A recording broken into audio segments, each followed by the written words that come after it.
Assalamualaikum warahmatullahi wabarakatuh. Pada pertemuan 3, manajemen sumber daya manusia tentang rekrutmen sumber daya manusia. Untuk mahasiswa UBSI, Fakultas Ekonomi dan Bisnis. Ya, saya Trindah Estiani.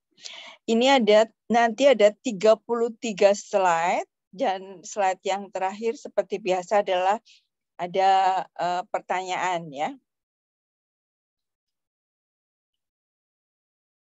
Pengertian rekrutmen.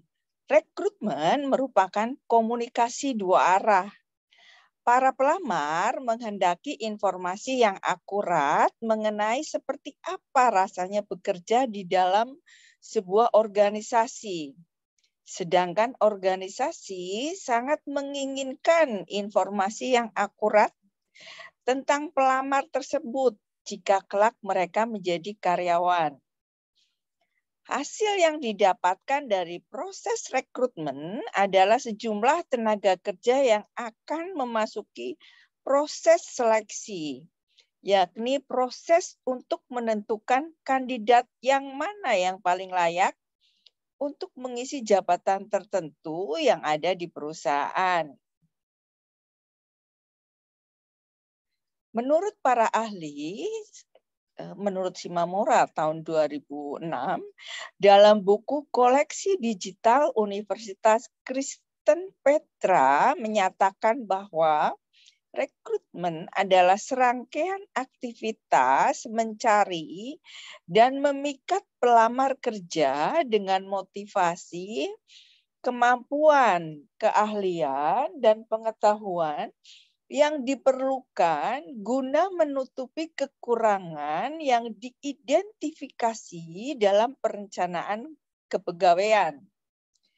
Menurut Goes tahun 2011, rekrutmen merupakan proses mencari, menemukan, dan menarik para pelamar untuk dipekerjakan dalam dan oleh suatu organisasi. Kemudian menurut Rifai 2010 mengidentifikasikan rekrutmen sebagai proses menentukan dan menarik pelamar yang mampu untuk bekerja dalam suatu perusahaan. Saluran rekrutmen. Metode-metode penarikan sering disebut dengan saluran-saluran atau channels.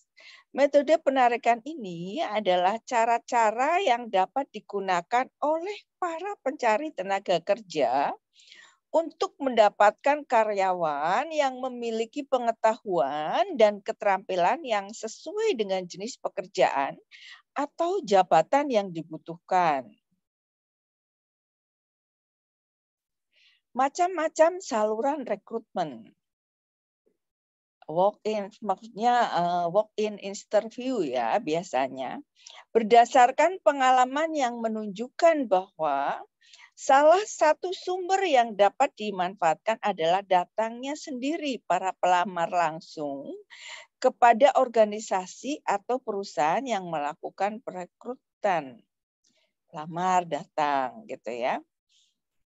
Ada juga ya kayak ya datang langsung ya, kayak misalnya ada job pameran gitu juga bisa ya, langsung interview. Itu kan ada pameran, di situ juga ada seperti itu, pameran kerja.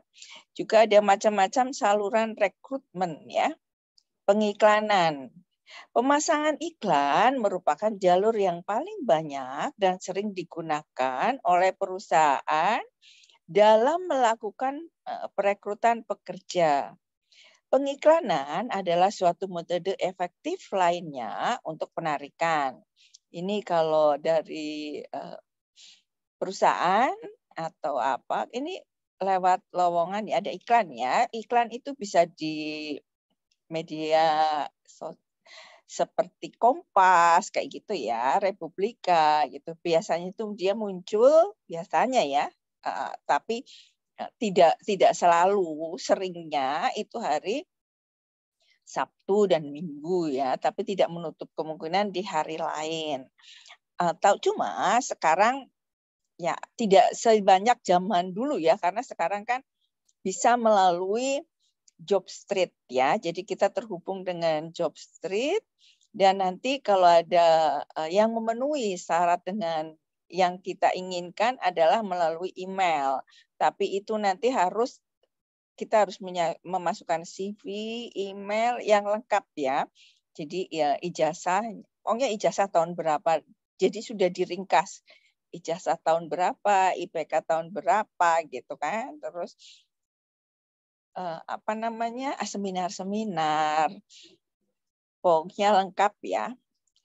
Jadi terus apalagi kalau yang BUMN atau PNS ya, itu harus lengkap saudara kandung, ayah ibu, tahun kelahiran itu tahun berapa. Oh nih, ini kembali lagi ke iklan ya. Kalau yang iklan ini, kalau memenuhi syarat, cuma kadang-kadang kalau yang baru lulus kan kayak kurang, masukin aja gitu. Nanti kan lama-lama ada. Cuma kalau misalnya ini yang iklan, lewat Jobstreet atau lewat kalau misalnya sebuah perguruan tinggi itu kan suka mengadakan juga. Terus bisa jadi kita lewat website ya, misalnya websitenya Bank Mandiri kita masukin aja, websitenya BCA kita masukin aja. Semuanya gitu ya. Kan nanti kan kita ada lowongannya. Nanti kan ada pertanyaannya, apakah sudah berpengalaman atau belum? Apakah yang mau dicari gitu kan.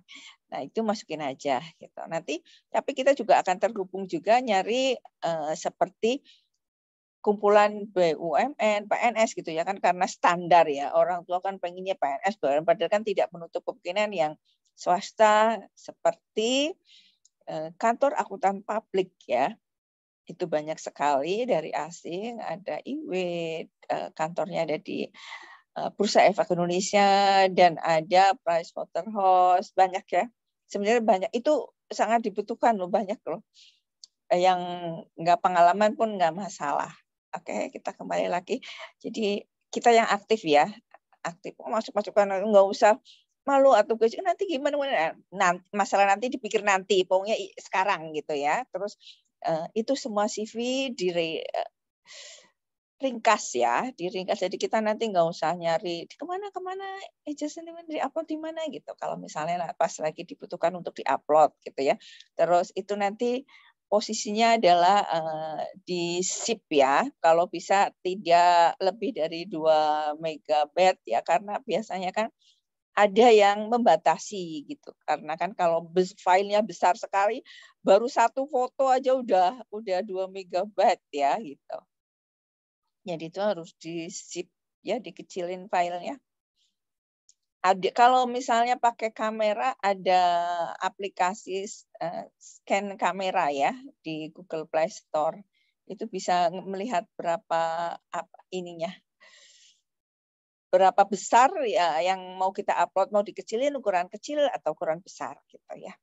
Ini kembali lagi ke sini tentang slide-nya tentang macam-macam saluran rekrutmen. Ini ada agen-agen penempatan tenaga kerja. Penarikan tenaga kerja dapat dilakukan oleh agen-agen penempatan tenaga kerja, baik pemerintah maupun swasta. Biasanya, agen penempatan tenaga kerja menyediakan pelayanan informasi pekerjaan melalui papan pengumuman atau penerbitan secara periodik yang berisi daftar lowongan kerja.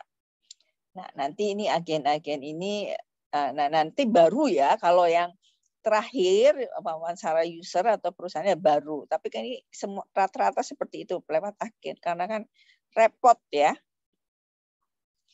Terus macam-macam saluran rekrutmen. Yang keempat adalah lembaga-lembaga pendidikan.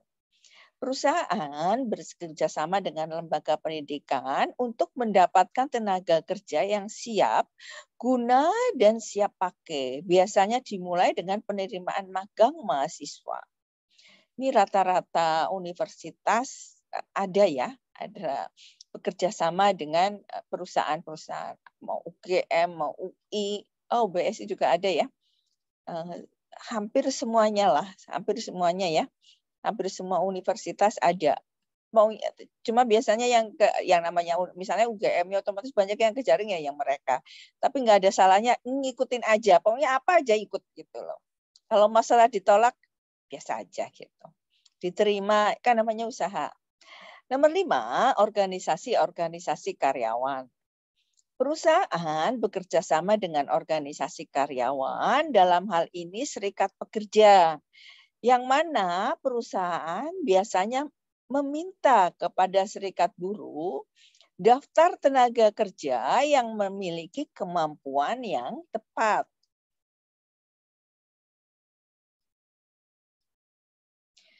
6, leasing. Leasing yaitu penarikan tenaga kerja dengan cara menarik tenaga-tenaga honorer dalam jangka waktu tertentu. Hal ini dilakukan untuk menyesuaikan fluktuasi kebutuhan personalia jangka pendek. Kemudian nomor 7, nepotisme, yaitu penarikan tenaga kerja yang berasal dari anggota keluarga. Cara ini dapat digunakan apabila organisasi atau perusahaan hanya memiliki perorangan saja. Ini supaya gampang ya, gampang dikenal, tahu tipenya gitu kan, tahu seperti apa. Ya biasanya kan nggak mirip-mirip ya, nggak jauh gitulah, nggak jauh dengan yang sudah kenal gitu. Nomor 8, asosiasi profesional. Asosiasi yang bergerak pada pencarian tenaga kerja profesional mengkhususkan para pencarian tenaga kerja tertentu saja. Misalnya adalah tenaga kerja eksekutif. 9, operasi militer. Lembaga ini digunakan apabila perusahaan yang bersangkutan memerlukan tenaga kerja profesional yang memiliki keahlian khusus yang akan ditempatkan pada jenis pekerjaan yang disediakan lembaga militer. Kemudian 10, open house.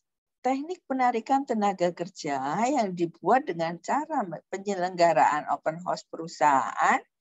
Dengan cara ini, orang-orang diharapkan tertarik bekerja di perusahaan tersebut. Metode ini berguna bagi tenaga kerja yang langka atau dengan kata lain, sumber suplainya terbatas. 11, employee referrals. Para karyawan perusahaan sekarang bisa merekomendasikan pencari pekerjaan kepada departemen personalia.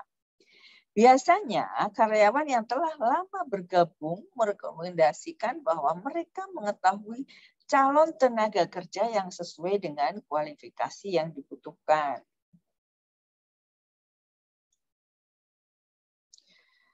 Kendala-kendala dalam rekrutmen. Kendala-kendala yang biasa dihadapi dalam hal merekrut pegawai atau karyawan yang akan ditempatkan dalam sebuah organisasi atau perusahaan antara lain bersumber dari organisasi yang bersangkutan, kebiasaan pencari tenaga kerja, dan faktor eksternal dari lingkungan.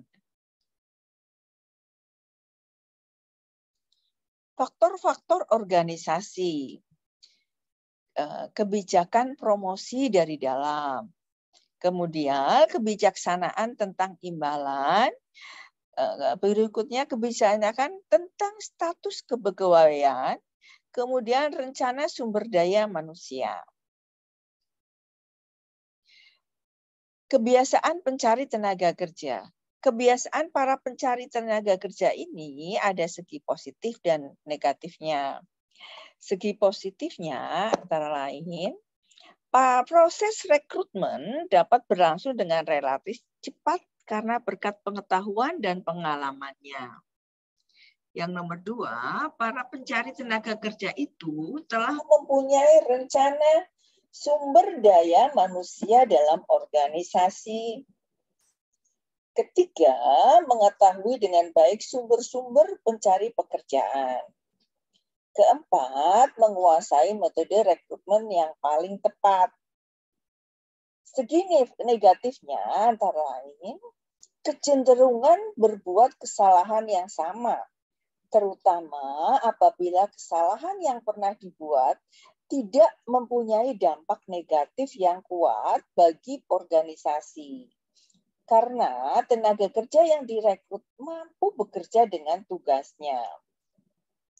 Kedua, memandang remeh pada tugasnya, sehingga usaha rekrutmen dihentikan apabila telah ada lamaran yang masuk dan tidak lagi berusaha mencari alternatif. Faktor-faktor eksternal. Tingkat pengangguran, padahal tingkat pengangguran tinggi, para pencari kerja dapat bertindak lebih selektif karena banyaknya pencari pekerjaan yang melamar. Nomor 2, kedudukan organisasi pencari tenaga kerja.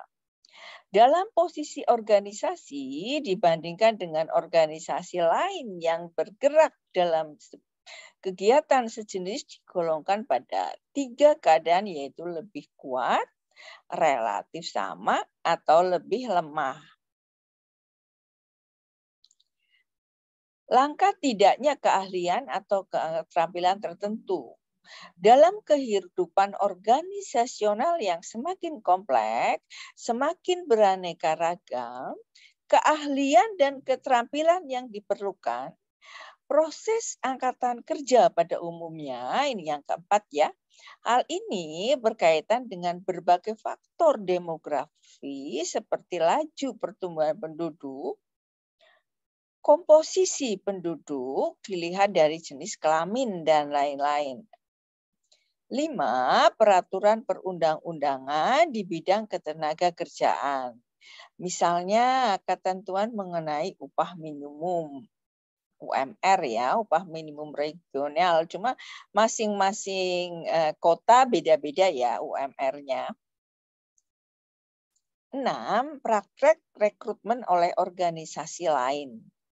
Teori MSDM menekankan pentingnya pengelolaan SDM. Nomor 7, tuntunan tugas yang kelak akan dikerjakan para pekerja baru. Kemudian, evaluasi rekrutmen.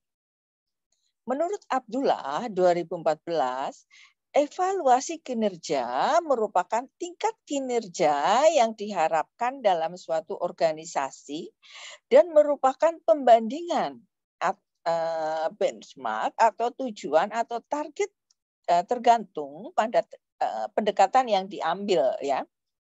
Menurut Wilson 2012, evaluasi kinerja merupakan tingkat yang diharapkan suatu pekerjaan tertentu untuk dapat diselesaikan dan merupakan pembanding atas tujuan atau target yang ingin dicapai. Sedangkan hasil pekerjaan merupakan hasil yang diperoleh oleh seorang karyawan dalam mengerjakan pekerjaan sesuai persyaratan pekerjaan atau standar kerja.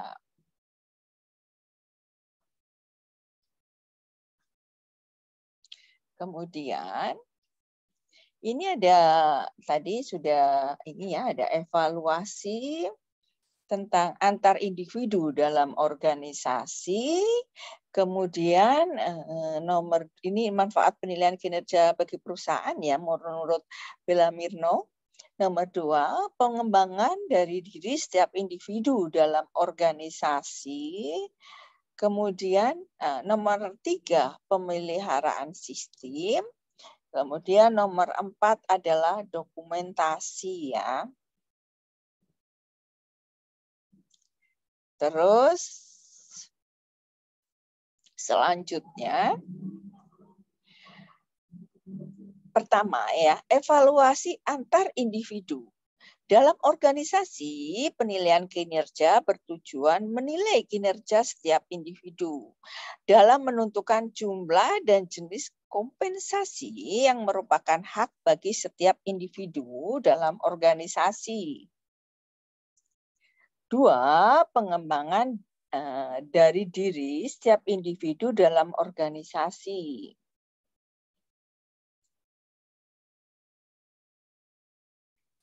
Penilaian kinerja pada tujuan ini bermanfaat untuk mengembangkan karyawan yang memiliki kinerja rendah yang membutuhkan pengembangan baik melalui pendidikan formal maupun pelatihan.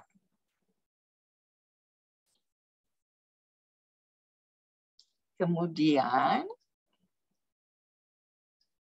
nomor 3, yang nomor 3 ya. Pemeliharaan sistemnya, berbagai sistem yang ada dalam berbagai sistem yang ada dalam organisasi memiliki subsistem yang saling berkaitan antara subsistem dengan subsistem lainnya ya.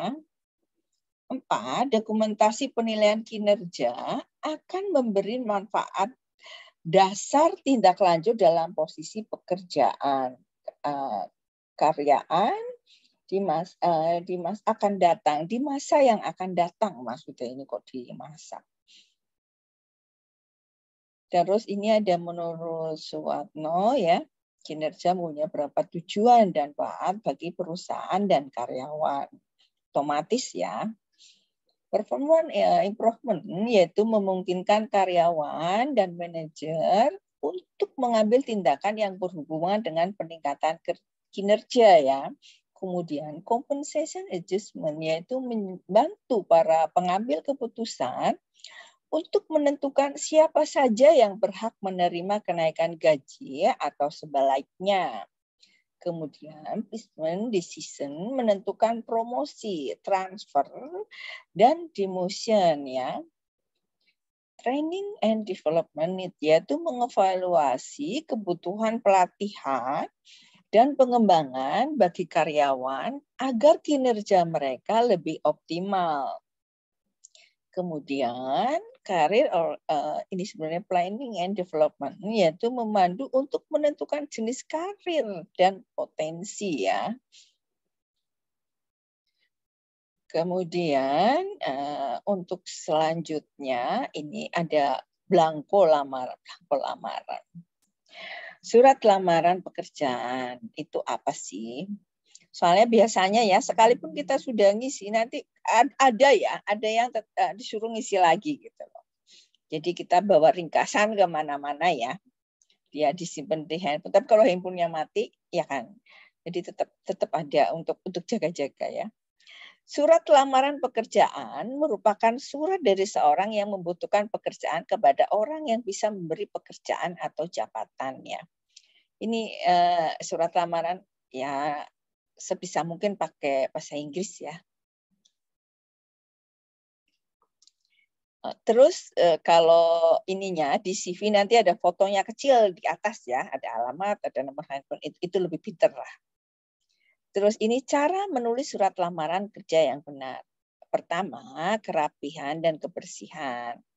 Hal ini memberikan penilaian terhadap bagaimana karakter pelamar kerja. Kedua, menulis identitas diri secara lengkap untuk mempermudah perusahaan menerima maupun memberikan informasi. Kemudian, tujuan surat mempermudah dalam mengirim surat lamaran. Syarat-syarat dan fungsi lamaran kerja. Syarat surat lamaran kerja yaitu ya ini ada fungsi lamaran ke surat lamaran juga. Surat lamaran harus memakai bahasa Indonesia yang baik. Ini pakai bahasa Indonesia ya. Tapi kayaknya rata-rata ya bahasa Indonesia boleh, cuma rata-rata kebanyakan pakai bahasa Inggris ya. Soalnya kalau melihat bahasa Indonesia ini bisa bahasa Inggris enggak ya? Tapi anak zaman sekarang kan pinter-pinter bahasa Inggris ya. Surat lamaran ditulis dengan rapi. Ini kalau PNS, kalau yang PNS biasanya bahasa Indonesia ya. Nomor 3, surat lamaran ditulis dengan bahasa yang sopan dan simpatik. Terus berikutnya, surat lamaran harus berisikan hal-hal tentang identitas pelamar, riwayat pendidikan, maksud pelamar, dan lampiran. Maksudnya posisi lamarannya mau di posisi apa, sebagai apa? ODP kah, PCPM kah, ODP, PCPM, manajemen tren itu sama ya. Cuma kalau ODP biasanya kayak Bank Mandiri namanya ODP. Kalau BI, PCPM ya. Itu pelamarnya luar biasa sampai ratusan ribu ya, 130.000. Ya, tapi enggak penting pelamarnya berapa, yang penting bisa masuk gitu aja ya. Kalau enggak ya berarti belum rezekinya, ada tempat lain yang menerima, biasa aja nanti ya. Jadi ditolak biasa aja, diterima ya alhamdulillah. Fungsi surat lamaran kerja. Sebuah bukti tertulis atau pengajuan surat permohonan pekerjaan sebagai media atau alat komunikasi, sebagai bahan pertimbangan penerimaan pekerjaan. Rekrutmen untuk manajemen, menurut Pela 2011, manajemen talenta adalah suatu proses untuk memastikan suatu perusahaan mengisi posisi kunci pemimpin masa depan ya, future leaders.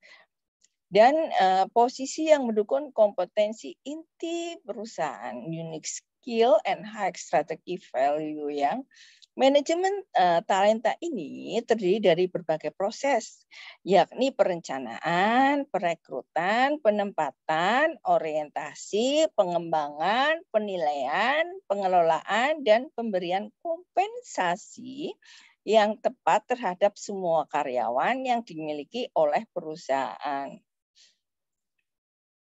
Soalnya ini apa namanya, kompensasi itu yang membuat orang itu pindah-pindah pekerjaan ya. UUD ya, ujung-ujungnya duit juga. Proses manajemen sumber daya manusia meliputi 3 proses.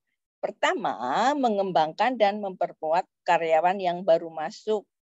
Saat proses karyawan pertama kali masuk perusahaan, onboarding ya, ini bisa berhubungan dengan seleksi, kebutuhan, kemampuan individu, dan sinergi antara ability dan job description yang diharapkan, juga termasuk masa-masa orientasi ya. Kedua, memelihara dan mengembangkan pegawai yang sudah ada di perusahaan. Ketiga, menarik sebanyak mungkin pegawai yang memiliki kompetensi, komitmen, dan karakter bekerja pada perusahaan. Faktor kesuksesan manajemen talenta. Menurut Manopo, yaitu faktor kesuksesan manajemen talenta. Kalau orang-orang yang sudah ini bilangnya takdir ya, tapi ini tetap usaha juga lah. Pertama adalah dikendalikan oleh strategi bisnis ya. Ini juga yang ini sebelahnya menetapkan pola pikir talenta ya. Jadi ini nanti menurunkan dikelola dengan cara pelatihan bisnis inti. Yang ini berorientasi dengan proses bisnis inti. Ini alurnya. Alur talent kriteria, terus ini talent box selection. Aduh, tulisannya kecil, nggak bisa kebaca ya, talent. Nanti bisa dibaca untuk lebih jelasnya. Ketahuan ya. Mungkin ini sudah minus ya. Tapi pura-puranya masih bisa karena makan apa? Minum wortel ya. Jus wortel. Jadi bisa, sebenarnya bisa sih, sebenarnya bisa, tapi kayaknya sayang kekecilan. Ini ada monitoring program, key position assessment, ya. Masing-masing ada tujuannya ya. Mengevaluasi kemajuan program ya. Ini Oke, dilanjut aja ya. Dilanjut sendiri. Kemudian ini juga ada langkah-langkah roadmap untuk manajemen talenta yang efektif. Step pertama, dapatkan komitmen ya.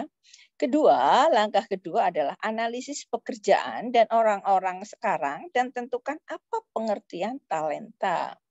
Nomor 3, rekrut dan seleksi talenta. Nomor 4, evaluasi kinerja. 5, analisis pekerjaan dan orang-orang yang dibutuhkan di masa yang akan datang. Kemudian nomor 6, evaluasi potensi. 7, kembangkan orang-orang. 8, pertahankan orang-orang baik. Emang ada yang nggak baik? 9, evaluasi hasil-hasil program. Pada dasarnya orang itu sebenarnya semuanya baik ya. Ya, mungkin karena ada sesuatu hal jadi tidak gitu. Ya, nanti lama-lama balik lagi ke baik lagi. Tujuan manajemen talenta. Menurut Smilenski 2012, tujuan dari manajemen talenta adalah untuk mengembangkan tim unggulan yang terbaik dalam kondisi bisnis yang penuh persaingan. Di mana-mana ada ya persaingan. B, untuk memperoleh calon pengganti untuk posisi kunci eksekutif. Kemudian yang C, untuk memungkinkan adanya saling pengisian antara eksekutif dari berbagai latar belakang. Yang D, untuk mengembangkan peluang-peluang karir yang diperlukan yang dapat mempertahankan dan menarik eksekutif terbaik. Kemudian, untuk membangun budaya yang mampu mendorong eksekutif terbaik, menunjukkan kinerjanya di puncak potensinya.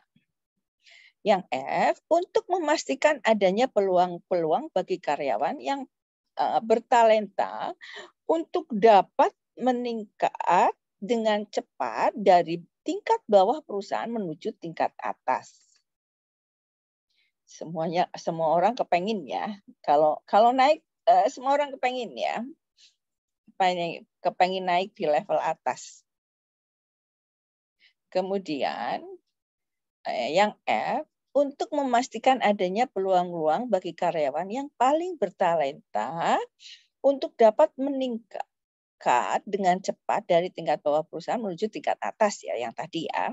Yang G, agar dapat mempromosikan adanya keseragaman eksekutif berdasarkan jenis kelamin, latar belakang, etnis, dan usia. Dalam posisi kunci yang mencerminkan karakteristik pelanggan dan kelompok talenta yang luas. H, untuk dapat menyusun proses asesmen karyawan berpotensi yang hasilnya melebihi perspektif manajer karyawan tersebut. Yang ini sebenarnya level manajer itu masih di bawah sih ya. Maunya yang level dirut ya. Tapi kalau masih muda manajer ya bagus. Yang I, untuk membangun rasa memiliki perlunya karyawan bertalenta baik, membuka peluang yang tidak terbatas bagi karyawan yang istimewa, dan mengembangkan karyawan untuk kepentingan perusahaan. Kemudian, manfaat manajemen talenta bagi perusahaan dan karyawan. Menurut Mangku Prawiro 2014, manajemen talenta bermanfaat bagi perusahaan agar mampu mengurangi biaya kesalahan-kesalahan karena rekrutmen dan pengembangan sumber daya manusia yang tidak tepat, menghemat waktu, dan mengurangi deviasi kinerja. Dengan kata lain adalah untuk memperoleh karyawan yang memiliki kemampuan melaksanakan tugasnya dengan baik. Kemudian penerapan manajemen bakat saat ini. Dalam kondisi ekonomi saat ini, baik perusahaan telah merasa perlu untuk memotong biaya. Namun dalam banyak perusahaan, konsep manajemen modal manusia baru saja mulai berkembang. Bahkan hanya 5% dari organisasi mengatakan mereka memiliki strategi manajemen talenta yang jelas dan program-program operasional di tempat hari ini. Pertemuan tinjauan bakat merupakan bagian penting dari proses manajemen bakat secara keseluruhan. Ini dirancang untuk meninjau kinerja dan potensi karir karyawan, untuk membahas kemungkinan risiko lowongan karyawan saat ini, untuk mengidentifikasi penerus dan bakat atas dalam organisasi, dan menciptakan tindakan untuk mempersiapkan rencana pembangunan karyawan untuk peran masa depan dalam organisasi.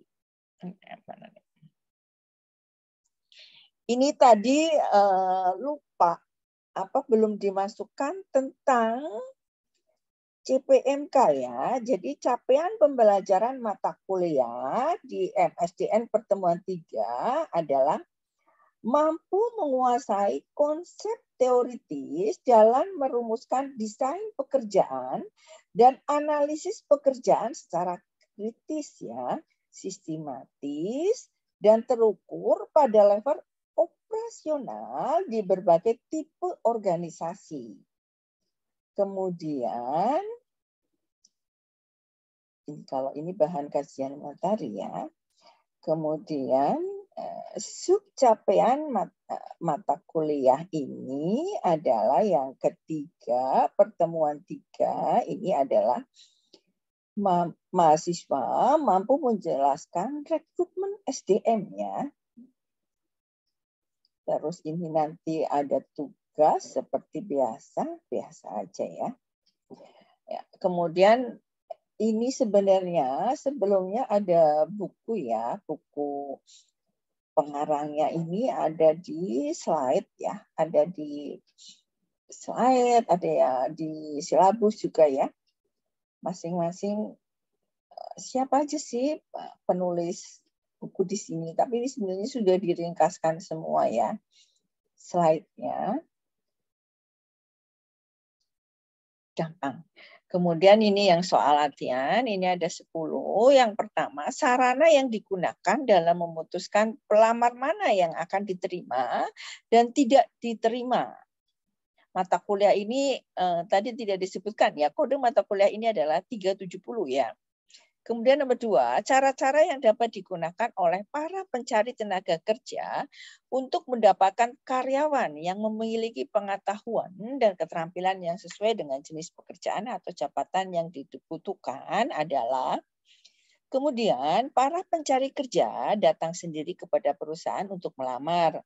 Ada kalanya mereka tidak mengetahui apakah perusahaan yang bersangkutan ada atau tidak ada lowongan pekerjaan yang sesuai dengan pengetahuan dan keterampilannya adalah, kemudian salah satu ciri saluran atau sumber yang dapat digunakan untuk penarikan karyawan adalah nomor 5, penarikan tenaga kerja dengan cara menarik tenaga-tenaga honorer dalam jangka waktu tertentu. Hal ini dilakukan untuk menyesuaikan fluktuasi kebutuhan personalia jangka pendek. Biasanya ini 2 tahun ya. Kalau ini bisa diperpanjang, tapi biasanya itu hanya 2 tahun karena sebenarnya aturannya itu kalau sudah 2 tahun itu menjadi pegawai tetap ya, tapi harus tes. Kalau misalnya tesnya nggak lulus, baru ya. Kalau tesnya nggak lulus dengan sangat terpaksa gitu. Tapi aturan berubah-ubah dan perusahaan juga beda-beda ya, tiap perusahaan juga beda-beda.